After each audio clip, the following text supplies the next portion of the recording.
Doctor Who: The Ten Doctors Adventures, Volume 1, Episode 1, titled Technophobia. And this is my very first Doctor Who Big Finish audio drama. Like, I know that these audio dramas have been around for years. I mean, hell, Paul Began's Doctor, the Eighth Doctor, his whole Doctor career, his whole Doctor lifespan has been surviving on these Big Finish audio dramas. He's the longest running Doctor through those audio dramas. Like, the idea was that to have a TV movie that spun off, but it never happened. So, here comes these audio dramas that became so big, so that they got actors from the show, from the classic series, like Tom Baker and Colin Baker and Peter Davison and Vesper McCoy, to come back and voice these characters that they are known for. But the thing was, they never had the rights for New Who until, a couple of years ago. And they hit it big. They thrived so well and smoothly. They hit it with a bang. And that is this. That they announced that the 10th Doctor is going to have audio adventures with David Tennant and Catherine Tate coming back as the Doctor's Donna. And me, who is a fan of Doctor Who, but as a fan of the current series, and me, who is in the camp, here's the thing. There's a reason why cliches are cliches, because they're cliches for a reason, but my favorite Doctor is David Tennant, and, that's it, and all that. So I got a little bit, It's like the news but probably what people who are fans of the Christopher Eccleston Doctor are doing recently now. It's more. Actually, probably more as well, knowing all the drama coming with that.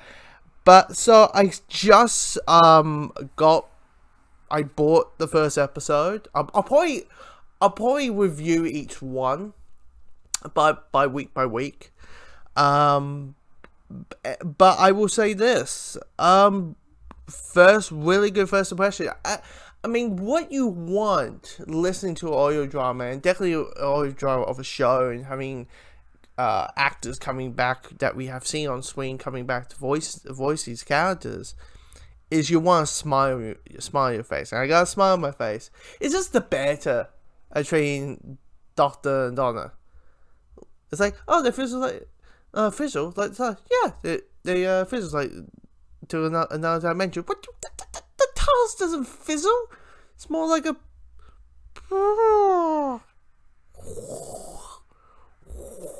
like that type of bickering, or the Doctors go, ooh, look at this, look at, like, ooh, they got these little like bowl things. I don't know what it is, but these little bowl things.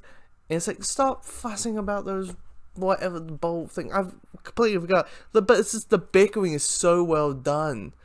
And you kind of understand like why these actors are known for these roles. They are on the top 10, not top 10, but they're like the best of the decade, of the show, and on in the prime of the show, and it's so well done. It just feels like they just enter in, slap in, put in the boots, and it felt like they never left. It's that they're voicing, it's that playing it. I mean, the plot is that there's a tech company, and there's an alien getting control of people's technology base, making them stupider. And the Doctor and Donna trying to stop these aliens and that kind of thing. And I wouldn't lie, and maybe it's just one of those situations where, like, the more you get used to audio dramas, the more you kind of get the hang of it. But it was a little bit like, okay, where things going? What is the plot? Okay, occasionally they're screaming. Okay, Donna's kind of finding this guy who's buff attractive. Okay, but there's this computer thing and all that. It's, I was like, okay. That's I'm getting an idea what's happening, but getting a full sense of what's happening in it, it took me a while, but probably when I hit the Rose Tyler stuff, probably immediately I'm like, okay, this is the winner of the audio dramas. But yeah, bring on the other 7, and me and a friend of mine, we're going to talk about Our Time and Time Victorious and all that kind of stuff. So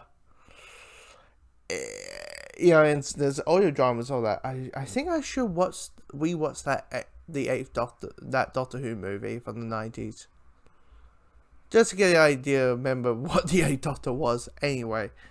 But yeah, it's just really, it's smile on my face, just out on Z.